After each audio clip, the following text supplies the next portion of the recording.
네, 우리 말씀을 경외하는 마음으로 자리에서 일어나셔서 예레미야 애가 3장 19절에서 23절, 예레미야 애가 3장 19절에서 23절 본문 말씀 함께 선포하도록 하겠습니다. 시작.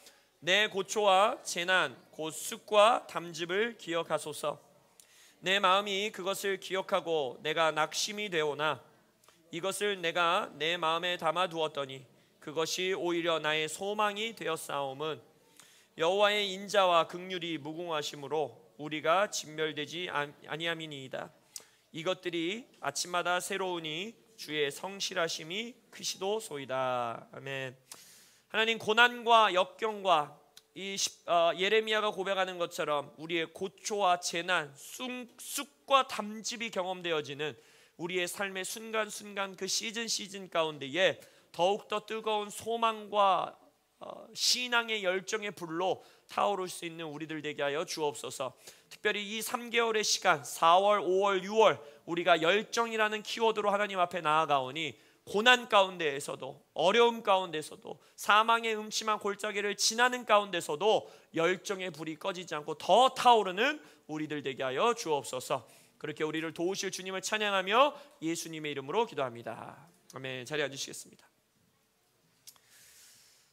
우리가 4월, 5월, 6월 이 3개월의 시간 동안에 열정, 패션, 열정이라는 키워드로 우리가 지금 함께 나아가고 있습니다. 처음 열정 시리즈 설교 말씀드릴 때 이 Passion of Christ라고 하는 예수 그리스도의 순환, 예수 그리스도의 십자가의 순환, 그 십자가에 달리사 겪으셨던 그 고난을 우리가 라틴어의 어근에서부터 신학적 용어로 패션이라고 부른다 했죠. 그래서 그 패션이라는 단어가 또 영어 단어에서는 우리가 알다시피 열정이라는 단어입니다. 그러니까 예수님께서 십자가에서 우리의 다 죽음과 죄를 감당하시고 그 모든 것을 사하신, 우리의 죽음과 죄의 문제를 해결하신 그 십자가의 고난과 아픔과 순환과 그 모든 수치와 이 모든 것을 어떻게 견뎌내셨느냐? 그 안에, 그 아들 안에 있으신 순종의 열정, 예배의 열정, 아버지의 말씀에 함께 하겠다라는 열정, 우리를 사랑하는 열정, 그 예수님의 열정으로 그 고난과 순환과 수치를 감당하셨다라는 것입니다. 그렇기 때문에 우리의 삶에 고난이 없을 거야, 우리는 예수님 믿으니까 다 잘 될 거야, 내 삶에는 어려움이 없을 거야 라고 생각하는 것 자체가 어불성설이라는 거죠. 예수님은 더 나아가 뭐라고 했습니까? 나의 이름을 믿고 나의 이름을 따라서 살아가는 인생 가운데에 핍박과 고난이 있는 것은 당연한 것이다 라고 말했어요. 그러면서 또한 뭐라고 했습니까? 그것을 기쁨으로 여겨라, 영광으로 여겨라 라고 말씀하십니다. 그렇기 때문에 우리의 삶에 고난과 어려움과 이 예레미야가 고백하는 것처럼 고초와 재난과 쑥과 담즙의 시간이 없을 수는 없다라는 거예요. 그러나 그 가운데에 예수님도 십자가를 그의 열정으로 감당하셨다면, 그렇다면 우리의 삶에 고초와 재난과 쑥과 담즙의 시간 가운데에, 그 가운데에 우리의 삶의 신앙의 열정, 예배의 열정, 순종의 열정, 드림의 열정, 섬김의 열정, 남을 용서하는 열정, 이러한 하나님으로부터 온 열정의 불이 더욱더 타오르게 하시기를 예수님의 이름으로 축복합니다. 그리고 그 자들이 십자가의 길을 걸어갈 수 있는 자들이에요. 열정의 불이 없는 자, 예수님의 패션, 예수님의 열정이 없는 자는 그 시간을 절대 홀로 감당할 수 없다라는 것입니다. 히브리서에 굉장히 이해하기 어렵고 독특한 성경 구절이 두 구절이 나옵니다. 보시면 히브리서 2장 10절에 그러므로 만물이 그를 위하고 또한 그로 말미암은 이가 많은 아들들을 이끌어 영광에 들어가게 하시는 이래 그들의 구원의 창시자, 우리의 구원의 창시자가 누구십니까? 예수님이시죠. 예수님을 고난을 통하여 온전하게 하심이 합당하시도다 라고. 예수님은 우리 생각에 하나님이시기 때문에 이미 완벽한 자 같아요. 이미 온전하신 분일 것 같아요. 그래서 지금 성경 말씀이 뭐라고 하느냐, 하나님께서 고난을 통해서 예수님을 온전케 하셨다는 거예요. 이게 진리의 말씀입니다. 그렇다면 우리가 감히 누구간데 내 삶에 예수님을 닮아가는 게 우리의 삶의 부르심 아닙니까? 할렐루야. 장성한 분량까지 예수 그리스도의 모양과 형상을 닮아가는 것이 우리의 부르심입니다. 믿으십니까? 그럼 우리가 그러한 모습, 온전한 모습으로 나아가기 위해 반드시 있어야 되는 게 뭐라는 거예요? 고난이라는 거예요. 이건 피할 수 없는 길이에요. 오히려 피하면 안 되는 길입니다. 그렇지 않으면 우리가 예수님의 장성한 분량까지 잘할 수가 없다라는 거예요. 히브리서 5장에서는 또 이렇게 말합니다. 그가 아들이시면서도, 이것도 예수님 얘기죠. 예수님이 하나님의 아들이시면서도 그럼에도 불구하고 받으신 고난으로 순종함을 배워서, 예수님은 하나님께 그냥 자연스럽게 순종할 것 같은데 예수님의 순종을 과연 배워야 할까 싶은데 성경 말씀은 명확하게 말하는 거예요. 고난을 통해서 순종함을 배우셨다. 그리고 온전하게 되셨은즉, 또 말하죠. 예수님조차도 이 땅에서 고난이 있었기 때문에 순종을 배웠고 고난을 통해서 온전케 되셨다는 거예요. 그리고 더 나아가 자기에게 순종하는 모든 자들에게, 이게 누굽니까? 여러분, 예수님께 순종하기 원하십니까? 순종하여 그 길 걷는 자들 되기 원하십니까? 자기에게 순종하는 모든 자에게 영원한 구원의 근원이 되셨다. 여러분이 예수님이 여러분의 구원 되시길 원하세요? 그리고 예수님이 나의 구원 되셨다라고 고백하세요? 그러면 여러분은 고난을 통해 순종함을 배우고 온전케 되시는 여정을 걸어가겠다라고 고백하는 것입니다. 야고보 사도는 이렇게 말합니다. 내 형제들아, 너희가 여러 가지 시험을 당하거든 온전히 기쁘게 여겨라. 이는 너희 믿음의 시련이 인내를 만들어내는 줄 너희가 알미라. 인내를 온전히 이루라. 이는 너희로 온전하고 구비하여 조금도 부족함이 없게 하려 함이라. 여기서 쓰고 있는 영어 단어가 perfect예요. perfect. 여러분들 하나님 앞에서 점도 없고 흠도 없고 온전하고 완전한 자 되기 원하십니까? 아멘. 그게 우리의 소망 아니에요? 그것은 바로 여러 가지 시험과 고난을 통해 인내를 배우고 인내를 온전히 이룰 때에 우리는 영원히 점도 없고 흠도 없고 온전하고 완전한 자로서 하나님 앞에 설 수 있다라는 것입니다. 하나님께서 이 성경을 써내려가는 인류의 역사를 보면, 그리고 우리가 이 성경 역사뿐만이 아니라 교회의 역사를 보더라도 항상 하나님은 인간들을 고난과 어려움 가운데서 정결케 하십니다. 불을 통과함으로써 순금과 같이 나오게 하십니다. 하나님의 자녀들 가운데 심지어는 그들이 하나님을 떠나 살 때에는 사랑하는 아들, 히브리서에서 말하죠. 사생아, 거기서 아비 없는 자식이라는 뜻이거든요. 아비 없는 자식에는 징계를 주시지 않는다는 거예요. 아비 없는 자식을 하나님이 그냥 냅둔다는 거예요.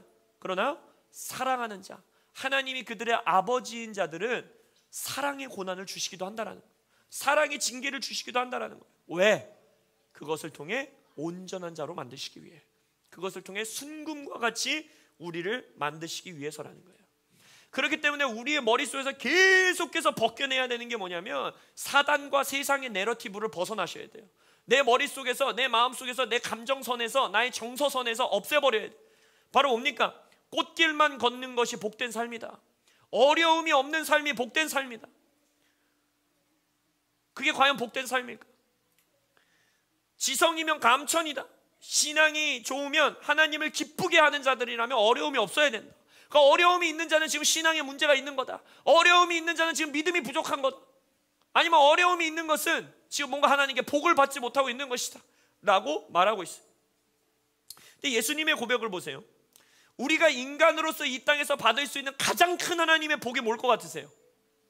그걸 표현한 성경적 용어가 있어요. 인간이 누릴 수 있는 가장 커다란 축복이 뭘까요? 영광입니다. 영광. 하나님의 영광을 보는 것, 하나님의 영광을 입는 것이 가장 큰 복이에요. 그래서 모세, 얼굴과 얼굴을 맞대고 하나님과 만났다라고 했던 모세가 궁극적으로 구했던 게 뭐예요? Show me your glory잖아요. 하나님의 영광을 내게 보여주십시오. 그 영광이라는 건 하나님의 하나님 되심이 다 들어가 있는, 완전히 엑기스같이. 그래서 그 영광이라는 단어 뜻 자체가 뭐예요? 무겁다라는 뜻이잖아요. 인간으로서는 도저히 감당할 수 없는, 그래서 제사장들이 다 엎드려서 예배를 진행할 수 없어도 그 영광, 그 영광을 경험하는 것이 우리에게 가장 큰 복 아닙니까? 할렐루야. 우리는 하나님의 영광을 경험하는 교회 되기 원합니다. 근데 그것을 예수님이 어떻게 표현하지 보세요. 아버지여, 내게 하라고 주신 일을 내가 이루어 아버지를 이 세상에서 영화롭게 하였사오니 아버지여, 창세전에 내가 아버지와 함께 가졌던 영광으로서, 영화로서 지금도 아버지와 함께 나를 영화롭게 하옵소서. 예수님이 이 땅에서 아버지, 당신이 가진 그 영광으로, 그 무거운 쉐크이나 영광으로 이제 나를 영광스럽게 하십시오, 나에게 영광을 쏟아부어 주십시오 라는 기도를 예수님이 무슨 근거로 하고 계세요? 내가 순종하여 십자가를 지기 때문입니다. 내가 순종하여 십자가의 고난을 통과하겠습니다. 그러하오니 이제 내게 영광을 더하여 주옵소서 라고 기도하고 있다. 히브리서 12장에 믿음의 주요 또 온전하게 하시는 이인 예수를 바라보자. 그는 그 앞에 있는 기쁨을 위하여 십자가를 참으사 부끄러움을 개의치 아니하시더니 하나님 보좌 우편에 앉으셨느니라. 십자가의 패션 of Christ, 십자가의 순환과 고난 가운데 달려 있으면서 예수님은 뭘 보셨다는 거예요? 자신의 눈앞에 있는 기쁨이 있었다는 거예요. 하나님과 동일한 영광을 입는 기쁨이 있었고, 자기가 사랑하는 교회를 구원하는 기쁨이 있었고, 하나님이 그 고난 뒤에 허락하시는, 본인을 온전케 하시는 놀라운 상급을 보고 그 십자가의 고난을 견디셨다는 거예요. 여러분들은 여러분의 고난 가운데 뭘 보고 계십니까? 여러분의 어려움과 힘든 상황 가운데서 무엇이 눈에 보이고 계십니까? 소망 없음이 보이세요? 아니면 성경에 나오는 과부들과 같이 이제 내게 가진 것이 얼마 없으니 이거 먹고 죽어야겠다 라고 내가 가진 것이 눈에 보입니까? 여러분의 눈에는 지금 무엇이 고정되어 있습니까? 여러분이 사망의 음침한 골짜기를 지나고 있는 시간 가운데에 목자의 인도하심을 볼 수 없다면, 사망의 음침한 골짜기 뒤에 있는 원수들 앞에서 하나님이 조롱하듯이, 원수를 향하여 놀리듯이 차려주시는 거대한 놀라운 상이 보이지 않는다면, 테이블이 보이지 않는다면, 여러분들은 사망의 음침한 골짜기 안에서 열정을 유지할 수가 없습니다. 오히려 여러분의 열정의 불이 사그라들고, 사르밧 과부와 같이 그냥 먹고 죽어야 되는 건가? 이제 나에겐 소망이 없는 건가? 그 생명의 말을 전해주는 선지자가 앞에 왔으면서도 그 하나님의 말씀을 바라보지 못하고 자기가 먹고 죽어야 되는 나뭇가지를 바라보면서 나는 이걸 주워야 돼, 이거라도 주워야 난 먹고 살 수 있어 라고 말하는 인생에 살고 있는가? 여러분들은 고난 가운데 무엇을 보고 계십니까? 그리고 여러분들은 어려움 가운데에 어디에 시선이 가 있습니까? 이러한 말씀을 제가 주제로 전해드리면 항상 나오는 질문이 하나 있어요.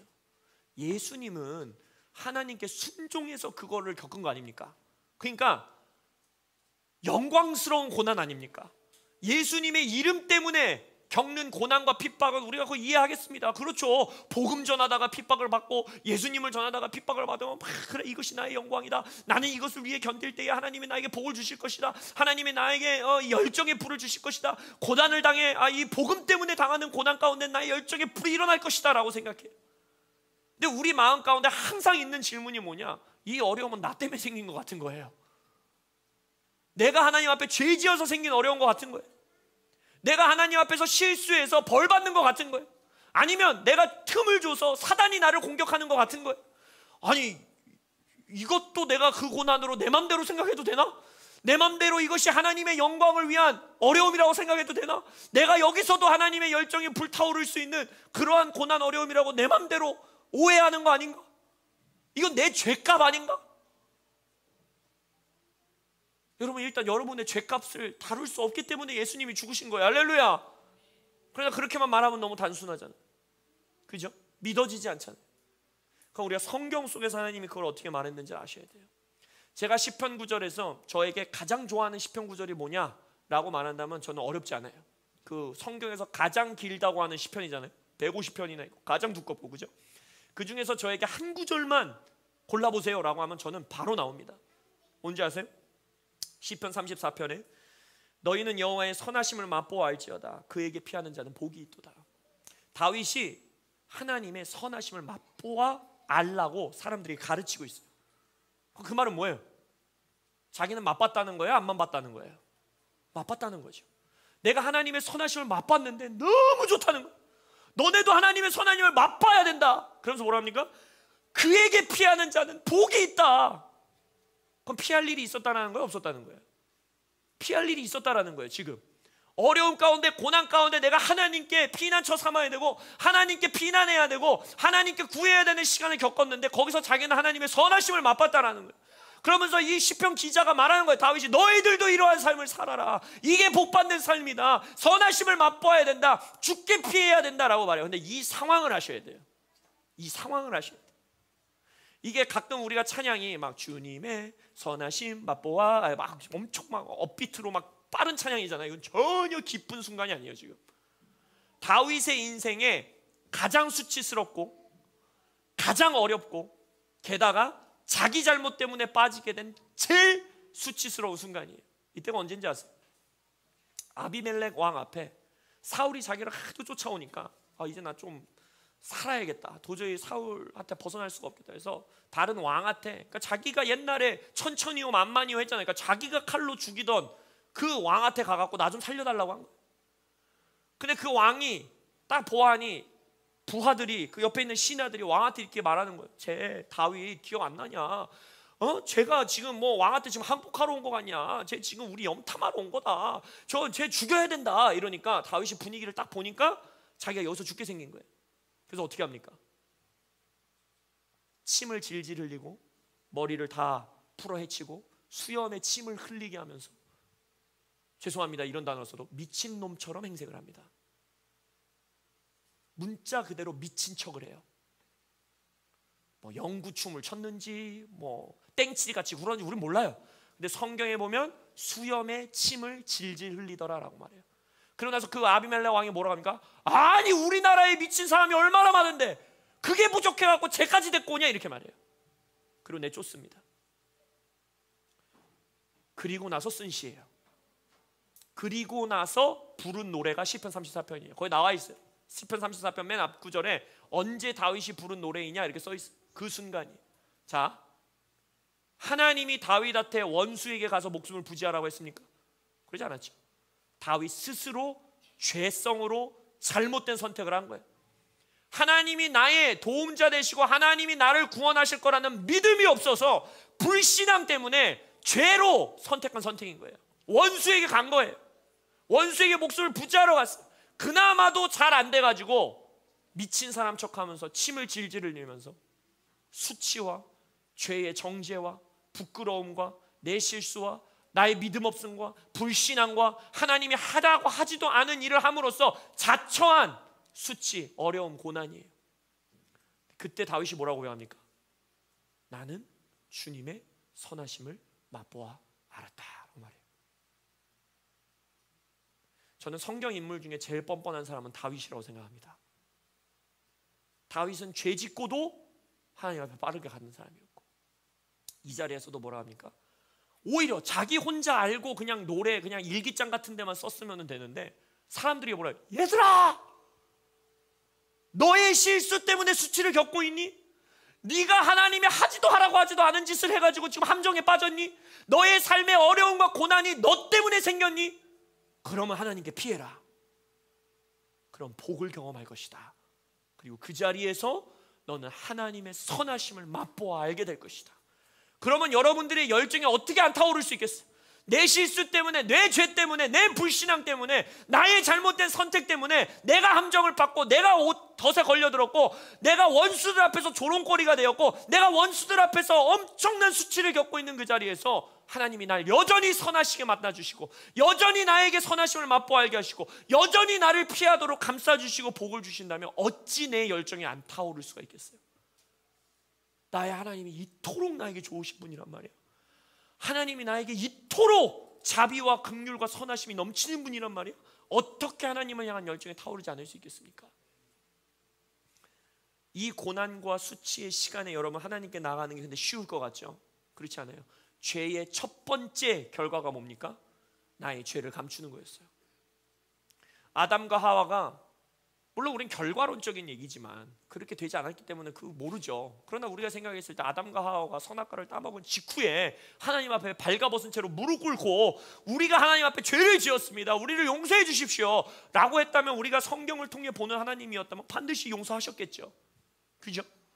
근데 그렇지 않았다는 거예요. 그들이 처음 한 행동이 뭡니까? 자신의 죄를 가린 거예요. 자신의 수치를 나의 힘으로, 나의 노력으로, 나의 신앙생활로, 나의 종교적 열심으로, 내가 드리는 헌금으로, 내가 드리는 봉사로, 내가 하고 있는 어떤 영적 행위로 그걸 가리고 있다는 거예요. 그러나 그 가운데서는 열정이 타오를 수 없습니다. 하나님을 향한 사랑의 불이 타오를 수 없다는 거예요.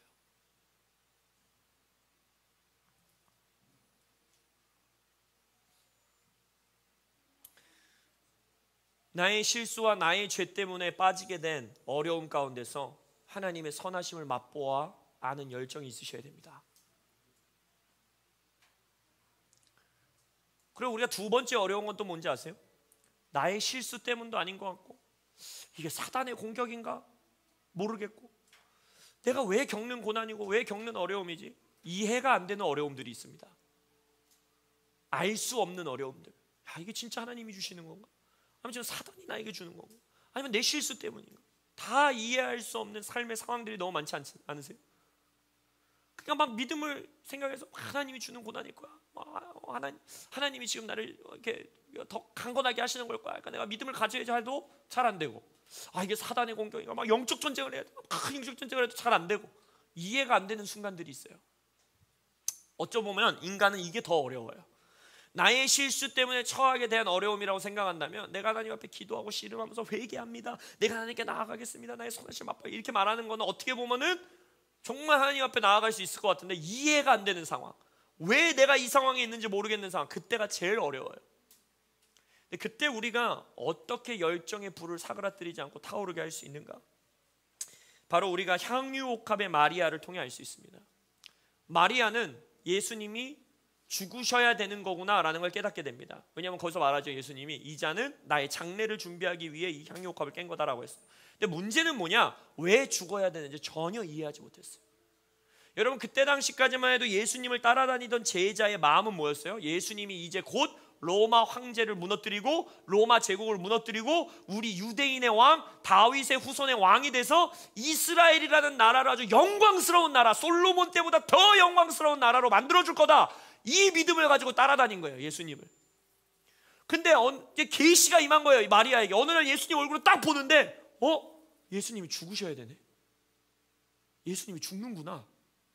부활에 대한 계시도 없고 예수님이 죽다 살아날 것이라는 계시도 없고 아무 계시도 없는데 딱 하나 임한 계시가 뭐냐? 이분 죽는구나. 그 말은 뭐예요? 그 삶에, 그 여자의 삶은 끝난 거예요.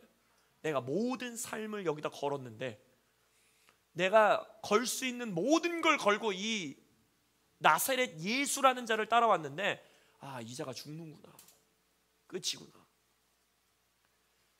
그랬을 때 마리아가 선택한 게 뭐였습니까? 그럼에도 불구하고 그분께 나의 사랑을 드리는 거예요. 예배하는 거예요. 마리아의 입장에서는 예수가 죽으면 부활에 대한 계시가 없었기 때문에 예수가 죽는 순간 자신의 삶도 끝이에요.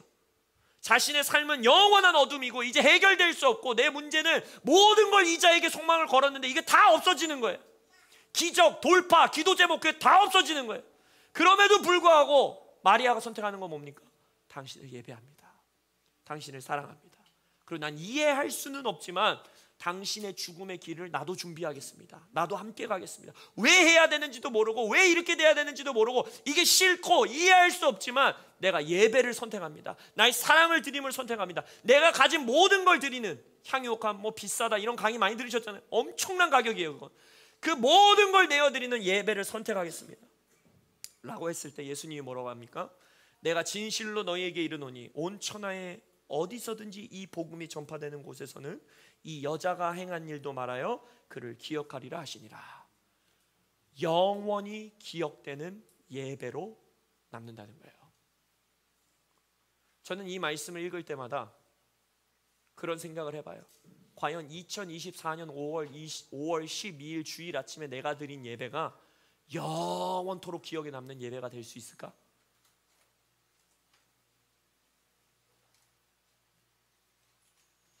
복음이 전하여지는 데까지 기억된다는 건 천국 가서도 우리는 이 이야기를 듣습니다. 어쩌면 천국 가면은 마리아의 간증 집회가 한 번 있을지도 몰라요. 여러 번 있을지도 몰라요. 그때의 마음, 그때의 마음, 간증 집회. 여러분, 이런 것이 여러분의 이해되지 않는 상황에서 열정의 불을 꺼트리지 않을 수 있는 길이에요. 뭔지 아세요?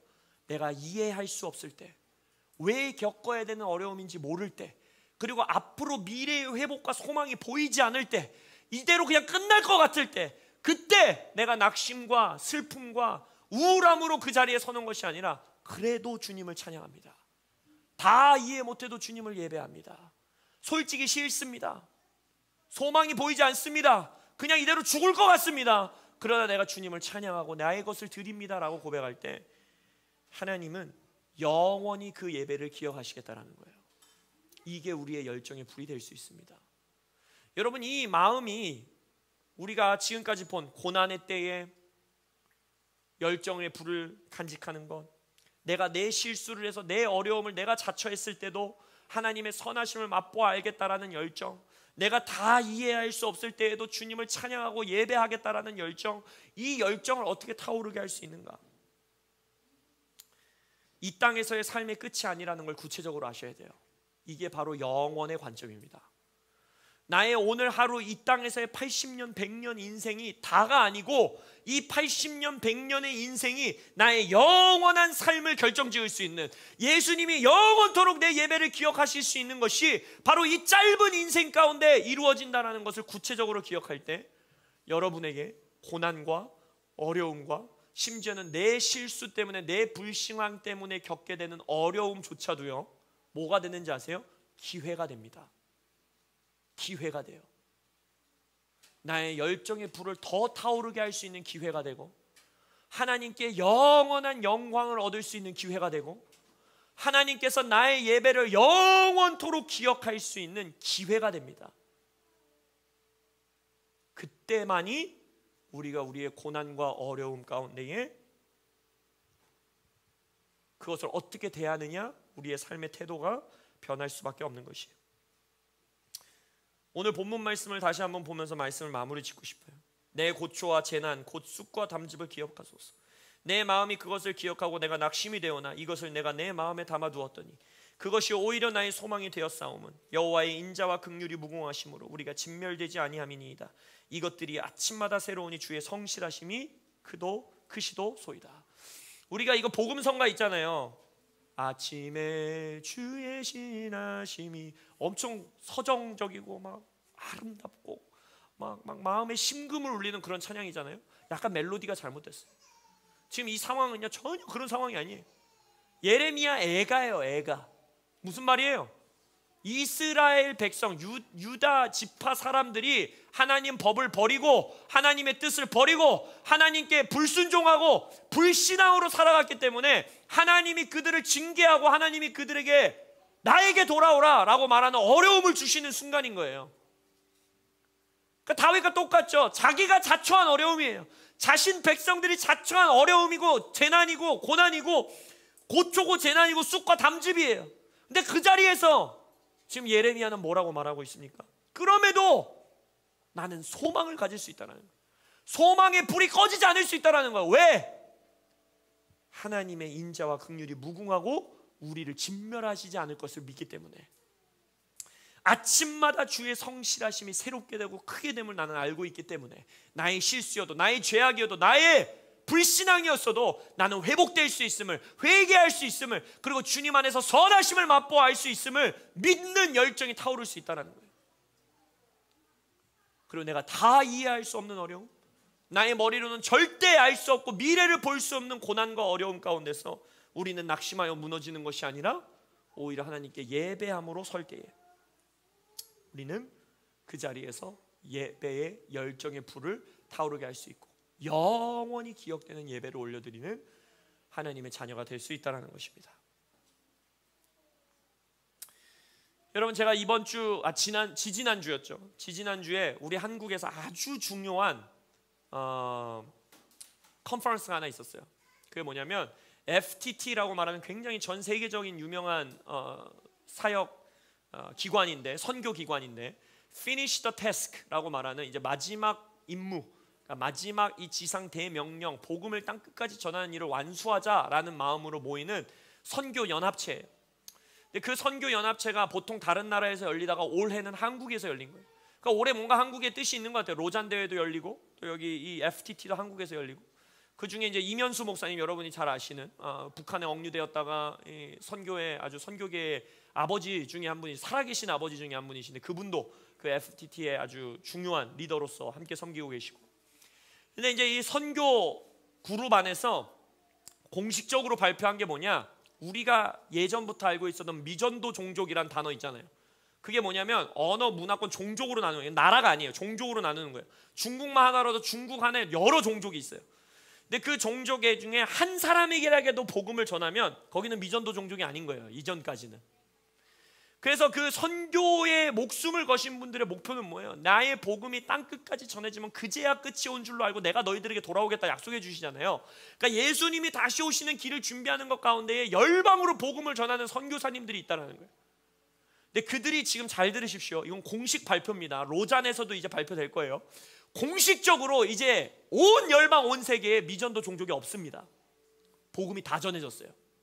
한 사람에게라도 그 복음이 다 들어갔어요. 그 말은 뭐예요? 우리는 언제 예수님이 오실 줄은 모릅니다. 그러나 정말 그 앞길이 다가왔어요. 그래서 이제 그 FTT가 모인 목표가 뭐냐? 야, 그래도 우리가 한 사람에게 복음 전했다고 해서 그게 복음이 전해졌다고 하기엔 좀 어렵지 않냐? 거기 교회도 세워져야 되고 복음 전도도 일어나야 되고 삶이 변하는 일들도 있어야 되고, 그럼 우리가 이제 어떻게 다시 재정의할 거냐로 하면서 그것을 1%로 할 거냐 2%로 할 거냐 이제 그런 회의를 하고 있어요. 복음화율 1% 미만 아니면 2% 미만을 미전도 종족으로 할 거냐, 이런 디테일한 것들까지 생각하고 있다라는.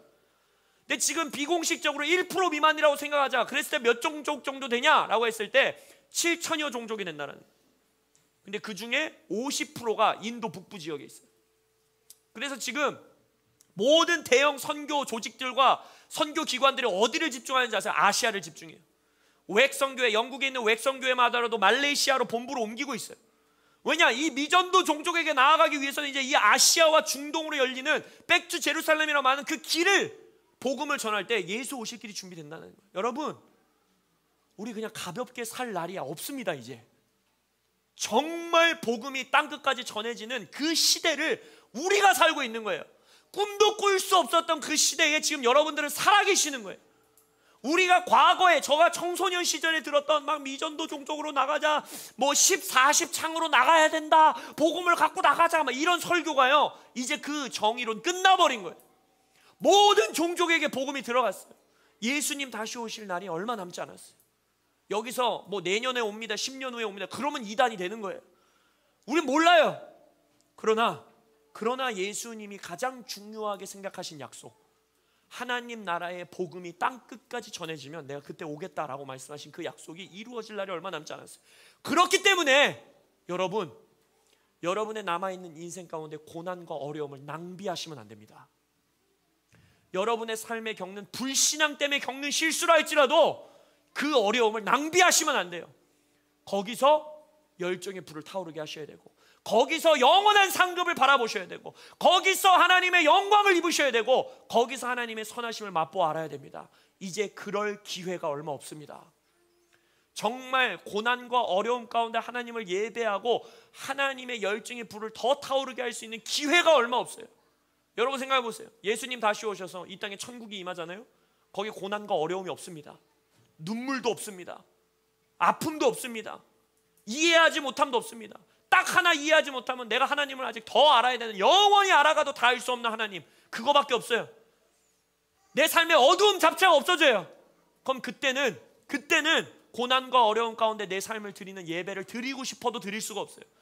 그렇기 때문에 이 80년, 100년의 인생은 정말 소중한 인생입니다. 왜? 이 땅에서의 인생만큼만이, 이때만 겪을 수 있는 게 뭐냐? 고난이고 어려움이고 아픔이고 슬픔이고 이해하지 못함이고 나의 실수 때문에 겪는 어려움이고 원수 앞에서 내가 미친 사람 척해야지만 살아남을 수 있는 순간들은 이 땅에서의 인생밖에 없어요. 그리고 예수님 오실 길이 얼마 남지 않았기 때문에 정말 낭비하시면 안 돼요. 소중히 여기셔야 돼요. 고난을 겪을 때, 그래서 아까 뭐라고 했어요? 야고보 사도는 기뻐하라 라고 했잖아요. 야, 니네 땡 잡았다 이 얘기예요. 왜?